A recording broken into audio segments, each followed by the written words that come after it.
Everybody, Kellen Harned, we are glad you are with us. I'm here with Ryan Hoke here at Wave Television and Dan McKemmy from the National Weather Service. We appreciate everybody jumping in. We've got a lot to talk about. Our focus, obviously, is on the wild weather for the weekend, and we'll be, over the next few minutes, really diving in and just having a discussion about what we're seeing and some of the latest data and what we've been looking at over the last few hours on what to expect for Saturday. You've heard a lot about the weather so far with the severe weather risk. In addition to that, we've talked about the potential for some very strong winds coming our way Saturday night and early Sunday. And then, of course, the ongoing flooding, really two kind of prongs to that. We have the flash flooding that may occur with the storms that move through and some heavy rain even overnight tonight. And then in addition to the river flooding that will progress through mid next week. So lots to talk about. Guys, appreciate your input and thanks for being here. Yeah, no problem. Thanks for having me. Dan, we know you guys at the Weather Service are certainly keeping a close eye on this too. You all have been in touch with the Storm Prediction Center. We've seen this sort of waffle back and forth over the last 24 hours where we've gone from parts of the area in a slight to enhanced risk area down to nothing and now back to a slight risk area. Ryan will show us that general zone, but really that's the main threat for tomorrow, I think. And I think that's what most people are concerned with and talking about. It happens to be, are we going to see really bad weather tomorrow? And the answer to that, in my opinion, is it's not out of the question, but it's not overly impressive. What's your take? Yeah, so it really depends on what happens with the warm front tomorrow. The models are handling it a little differently. Ryan and I were actually just talking about this earlier before we came on, but essentially some models like the HER take the warm front and just race it past north of us. And so we get into the warm sector, we get unstable, and unfortunately, that model shows a lot of storms and potential severe storms. Other models, they're not as aggressive with the warm front. It's a little bit more laid back, not as much instability. Still strong wind fields, but the biggest thing is, can we get enough instability to fuel the storms? And so I think one thing that Ryan and I will jump in on here is let's let people know what that instability comes from. The one most noticeable thing is if we see any sunshine at all. Yeah, the sunshine. Oh, go ahead, Ryan. Oh, thanks. Sorry about that. Yeah, tomorrow is going to be a lot of moisture in the atmosphere. That's what we're going to see. I saw some dew points at around 65 degrees down near Hart County on the 0Z run of the high-res rapid refresh this evening. So you don't necessarily need the sunlight to get enough instability to really kick this off, especially when you have this much wind shear in the atmosphere. This may be one of those high shear, low cape events that we would see tomorrow evening. And even if we don't get a whole lot of surface-based instability, these storms will sort of have the momentum from being out west in western Kentucky and west parts of Tennessee, where they'll be at their most potent. So the question is, at that point, how quickly do the storms weaken as they reach the eastern part of their domain, right over the I-65 corridor? Yeah, and I agree. I mean, the sunshine will be important during the afternoon. I think if we see any severe storms to get some storms initialized, but the dew points like you keyed in on, I think we're going to really give us that surface-based instability. Some models are showing less dew points, and so kind of a small surface inversion. So essentially you get elevated storms, which you can still get some stronger storms to organize and develop in those kind of setups, but the tornado and wind threats then aren't as great of a threat. So it's kind of a lot of different things to watch for potential severe weather. Absolutely. And the one thing, or the few things we know for sure, is that the shear is just outrageous. We know that if we can tap into it, it's going to make its way to the ground in a ferocious manner. And that really is the question tomorrow, because the wind shear really is off the charts on everything. Yeah, it is. It's very, very strong. Really, it's just the instability that's kind of in question. If it's, people may not think, a few hundred joules a cape. It's like, it's not that much. But out here, sometimes that's all it takes, just a little bit of instability to get some storms spinning and going. So it doesn't take much, and we'll certainly be watching that closely tomorrow. Especially in the time of year that we're in. We're in late February here. This isn't April. This isn't. You don't need 1,500 joules to get this going. Only a couple hundred, 300, and you can have a problem on your hands here. A lot of folks that may be watching going to hone in on the time frame that we're watching, and we're saying through the evening hours tomorrow. Looks like this line develops down toward Memphis by mid to late afternoon, and then starts to make its trek closer to us through the evening hours. So timing on that for us here in Louisville would probably be 9, 10, 11 o'clock, give or take a little there. So if you had to pick the middle point, obviously it would be 10 o'clock-ish. But and just to our west for parts of that our viewing area to the west, somewhere around that 8, 9 o'clock time frame. I suppose that matches up with what you were all thinking as well, Dan? Yeah, certainly if we see something develop like the HER showing, where we get the warm front to lift past north during the daytime by quite a bit, there's certainly the potential for severe weather during the daytime. But I think our best shot for widespread severe storms, if we do see widespread severe weather, would be very late afternoon or evening, overnight hours, when you kind of see that line or broken line of potential storms develop. And like you were saying, 9, 10 o'clock, somewhere around that time for Louisville would probably be, at least at this point in time, the best forecast. Okay, and that's what we're looking at. So really that's one kind of factor is going to be the wind, the potential for some isolated tornadoes. That's the severe threat. Let's talk also about the wind threat that comes even outside of the squall line that may develop. Because, Ryan, we've looked at this the last 2 days. The models have honed into 40 to 50 mile per hour wind gusts through Sunday morning. That's outside of a thunderstorm. That would be a gradient wind gust sort of behind this whole deal moving in. And that's why we flagged that as a Wave 3 News alert day for the early part of Sunday. Yeah. And, I think, Dan, if you want to jump in and just talk about how you all are looking at that as well. That's very rare. I noticed Indianapolis earlier this afternoon issued the high wind warning or high wind watch, which is pretty rare. We don't see high wind watches issued around here very often. Yeah, around these parts, you really don't see those kind of products issued. We were looking at some of the data for Sunday a little earlier, and it certainly looks breezy. I don't think it'll be as windy as, say, what Indianapolis is going to expect. But, you know, I wouldn't be surprised with some spots seeing gusts to 50 miles that side, because with soils being as saturated as they are from all the rain and the expected rain that we're going to get, you know, any weekends that haven't fallen could topple. The good news is at least we don't have a lot of leaves on the trees right now to kind of help catch the wind, so to speak. So that's probably our saving grace to maybe prevent this from being a bigger incident than what it would be. So we really talked about the two threats so far, the severe weather threat that moves in most likely Saturday evening. And as you heard Dan mention, there could be some just along or behind the warm front with individual discrete cells. But the main threat's going to be Saturday evening for the severe threat. Then we look to the wind threat continuing on the backside of that low pressure, even Saturday night into early Sunday. And then the other threat that we have happens to be flooding. And really that's two-pronged, because we could have flash flooding that occurs with the warm front that moves through in the morning hours tomorrow, and then again the cold front. So tomorrow could hold flash flooding, and then river flooding is going to continue. Let's kind of chunk that up and take it one by one. Let's talk about the flash flooding for tomorrow and how big of a risk that is. Yeah, so as everyone's aware, it's wet. It's been wet for a while. So the ground really can't hold that much more moisture as it is. Unfortunately, we're expecting several inches of rain. Most of it probably going to happen or occur in southern Kentucky. We might actually be spared up here. The latest model trends seem to be taking the heaviest rain to our south.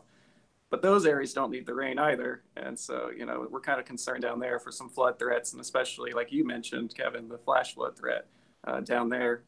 You know, if they get an inch of rain in an hour, you know, and during the summertime, that's really not that much out of a thunderstorm. It's, you know, not uncommon to see those kind of rates. But if we see those kind of rates with some storms or stronger showers tonight into tomorrow morning, that could result in some pretty bad flash flooding down there, just because the soils areas can't really hold that moisture. And you're looking at some of the totals cranked out by one of the models here. Yeah, this is the RPM model here, and you can see that area down to our south, pretty much Adair County southward into Tennessee, that does have that more than 2-inch rainfall potential down there. Yikes, and it could be even higher down into central and middle Tennessee. We're seeing some estimates there of up to 4 inches here over the next several hours. It would not shock me, as it would not shock John Gordon, who we were on a conference call with earlier today, to see some of those flash flood emergencies down there. And then there may be some smaller stripes in the convection in the late afternoon, early evening of those 2+ amounts, even north of the river. Now, it's going to be sort of a south of the river deal when it comes to the major issues with flash flooding, but we still got to watch those folks, even in southern Indiana, Kevin. Yeah, I mean, the whole deal is everybody's saturated, and anything that falls is going to rise to the top. So that's going to cause some quick flash flooding for some folks.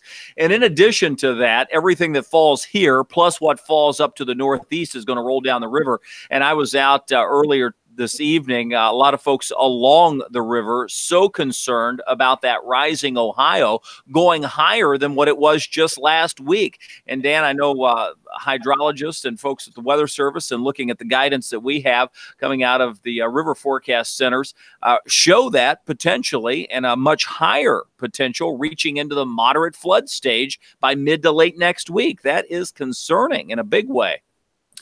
Yeah. The latest forecasts definitely show, you know, the river rising through the week. And, you know, as you mentioned, even though the rain will stop by Sunday, the rivers will continue to rise because we have the streams and the creeks feeding the bigger rivers. And so the Ohio will continue to rise as we go through the next several days. We are watching it closely. I did take a look at the RFC forecast for McAlpin Lower, I believe, kind of near the downtown area, and I believe it had it just stopping shy of moderate. I think it was getting up to 28 feet or close to that. But, you know, even at those levels, it's still pretty bad. You know, roads get closed, people are impacted. So It causes a lot of issues. Yeah, Dan, here's some of the river levels coming straight from you guys there. Ohio River upper gauge is at 21.34 right now, and it's forecast to go up to 28.3 by the 26th at 7 p.m. That is, looks like Tuesday evening there. And even the lower gauge is going to be just shy of 60 feet. Something else we can show here is the North American Ensemble Forecast System, what we call kind of the NAIFs around here. And it shows us sort of the potential, the best potential for river flooding at the many gauges that you guys service there. And there is a chance that we could go to moderate flood stage next week. Now, this is obviously not QC'd, as you would say in the weather business here, model data. This is not a forecast, but it is a potential that we have to watch very closely. Yeah. And I mean, the models do a pretty good job of giving us kind of an idea, because I believe what we're seeing or a grouping, of several different model runs run together. And it can give us an idea, of how bad it's going to be. The exact values will probably be off, but, at least we have an idea that, it's going to be bad in some spots. Yeah. Let's just take what we've kind of said, and we'll summarize here, and then we'll kind of let everybody get back to their evening. But I want to show the graph that we have with the slight risk area as well as the kind of hazards, and then we'll go through the timeline with everybody. So we'll recap here briefly. We've got 3 severe weather opportunities. One's going to come with some strong thunderstorms, the potential for isolated tornadoes. The greatest time for this is going to be throughout the day on Saturday, and along that line would be during the evening hours between 5 p.m. and midnight across our viewing area. You see that slight risk area shaded to our south and west. Dan, do you anticipate any change from the Storm Prediction Center in the placement of this slight to marginal risk? I could see them potentially moving the slight a little bit further north. I don't know if they'll reintroduce the enhanced to our southwest, but it kind of depends what models the SPC favors. If they go towards the HER, the more aggressive model with the moisture and instability, then I could see them really bumping it up. But if they lean maybe towards the NAM, which has been kind of on the lower side of the severe weather threats, then maybe they keep things as is. But in my opinion, I wouldn't be surprised if we see the slight kind of covering more of our area, and possibly, the enhanced reintroduced to our southwest. Now, are you all favoring a particular model there as you look to the evening hours? Are you all looking more toward the HER than the NAM?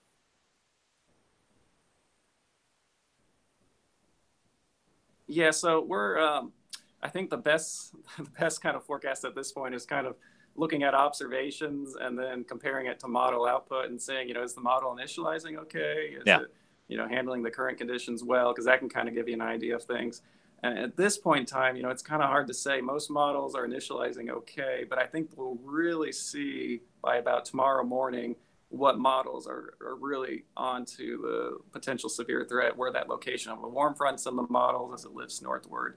I think by tomorrow morning we'll have a pretty good idea of, what the potential severe weather threat could be, just based on some of the placement of things. That's exactly what I told our news team, was that tomorrow morning we'll have a much better handle on what's going to unfold later in the day. So we really just need to wake up tomorrow and see, do we have widespread rain across the area? Will we wind up seeing a greater lull with thinner clouds or any breaks in the cloud cover? That will be the telltale story for what unfolds later in the day tomorrow. The risk of damaging winds, flash flooding, isolated tornadoes, and that heavy rain threat all on the table for tomorrow. That's the severe weather threat. The timeline looks like this. And here's one thing that would be helpful, is if we could have a lot of rain. I know that seems so counterproductive to what we really need, especially with a rising Ohio. But if we can get a lot of rain early in the day tomorrow and keep it raining into the afternoon, that adds stability to the atmosphere. And ultimately, that would mean less severe weather opportunity later in the afternoon and into the evening hours as the cold front approaches. Yeah, Kevin. So we're really going to have to see just how that warm front evolves tomorrow. That's kind of the million-dollar question at this point. How fast does it move through? Where's it positioned in the morning?